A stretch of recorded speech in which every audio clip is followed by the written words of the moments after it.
Hey everyone! Today we're taking a little break from all the spreadsheets. Instead, I will first show you how I was able to save quite a meaningful amount of USDT so far on Binance by using a simple setting in Moontrader. Also, I will show you how I monitor my PnL from multiple accounts in real time. And of course, there's going to be a Show Me the Money segment. So let's start with the simple savings. You are of course aware that Binance charges trading fees. The percentages might not look too intimidating, but as you trade more, these add up pretty quickly. Fortunately, there is a discount program that says that if you use Binance's own BNB coin to pay the fees, you get a discount. And who doesn't like a good discount? In one of the very early videos, I already mentioned that, and the discount rate was 25%. But that's for the spot markets. For futures, where I do all of my trading, it's 10%. Still not bad. As far as I understand, the logic on the part of the exchange is this. If you have enough BNB on your futures balance, it automatically uses these to pay fees at a discount. If you don't have enough BNB, it defaults back to USDT at the full rate. There is an option in Moontrader just for that purpose. It is called AutoBuy, and it makes sure that you always have a certain amount of BNB for all your fee-paying needs. If you go to Settings, AutoBuy, you'll see this. So let's work this out.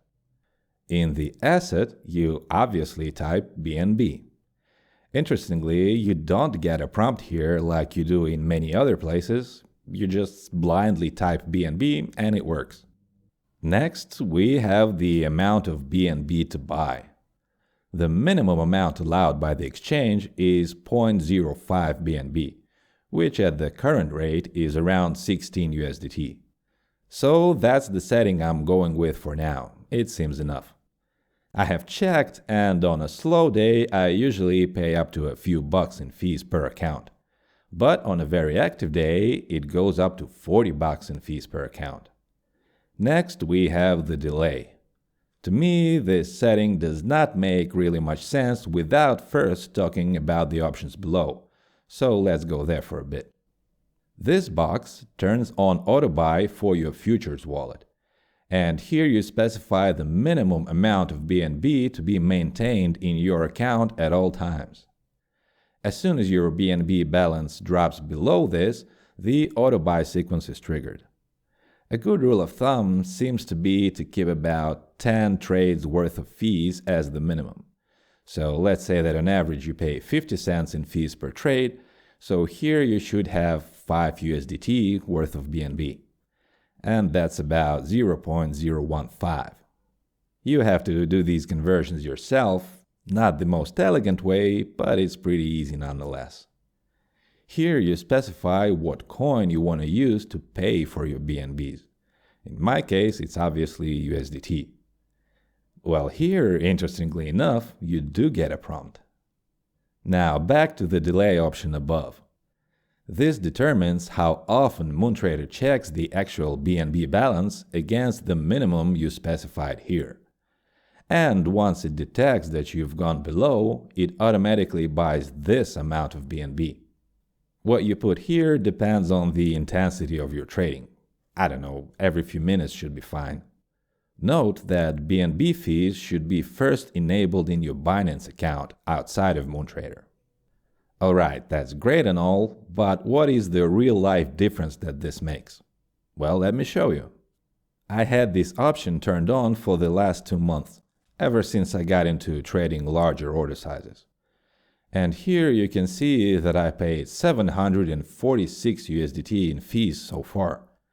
But these were actually paid all in BNB. Moontrader just converts these to USDT for your convenience. Now here I have the amount I would have paid without the 10% discount. And the difference is about 83 USDT. That is pretty neat if you ask me. I mean, it's definitely not negligible. Let's just say that I can pay for all my data gathering algorithms just with these savings. So overall, AutoBuy is a pretty great thing. You set it up once and it keeps saving you money. While we're on the subject of money, you can see my new total PnL right here, which means it's time for Show Me the Money. Last time I reported to you here. The following 7 days were pretty slow and hit or miss. There had not really been too much high volatility, and I'm still trying a few things out with my flat algos before I fully commit to larger order sizes. But overall, it's been positive, although a little bit underwhelming. And then, wow, one more quite volatile day, plus 260 USDT for me in 90 trades. So since the last time, I am up 311 USDT for a running total of 2579. That is pretty decent if you ask me. Now, another thing I wanted to show you. Since I have gotten more accounts, it started getting pretty difficult to see the overall results of a day at a glance. You either have to go through all of your accounts one by one, put the PnLs together in your head, or get all the reports out and put them into a spreadsheet and then analyze it. Even though I've gotten pretty quick at doing this, it still takes time and effort. So I needed a way to see the overall picture from multiple accounts all at once. To do that, I'm using a service called Profitsharks. It connects to all your accounts through read-only API keys and summarizes the data for you pretty much in real time. So here is a PnL dashboard that I've set up for myself. I'm not much of a designer, so I set this up the way it's comfortable for me. On top, I have the overall data for the connected accounts. From left to right, these are the total PnL for yesterday, and yeah, it pretty much matches what I've just shown you in the spreadsheet for the day. Then I have today's PnL. So today I really haven't had the time to go through all of the accounts and get the reports out, but I already see that I have about 30 USDT in profit for the day so far. And I can see what accounts these came from. Very useful. Then I have the total PnL for the current month and the overall PnL since the beginning as well. Below I have individual widgets for each account, and it follows the same pattern: yesterday, today, and the month. This does not really show me what algorithms these were, what distances, what level of volatility, or what coins. It's just the bottom line. So it serves a somewhat different and simpler purpose. But the cool thing is, it updates in real time as the trades happen.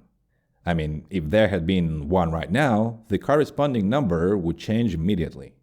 And I can see at a glance how each individual account is doing.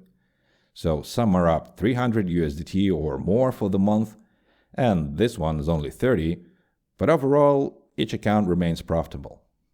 The numbers here are not always exactly as in the actual reports. There's a bit of variation. Possibly this has something to do with the way liquidations and funding fees and other non-standard trades are handled, but it's pretty close for the purposes that this serves. There's more functionality available, such as different chart types, but for now I'm using it mostly for this dashboard. Once you get more than a few accounts, this type of tool becomes pretty indispensable. So, what have we learned today? First, there is an easy and automatic way to pay less fees, and I'm all for it.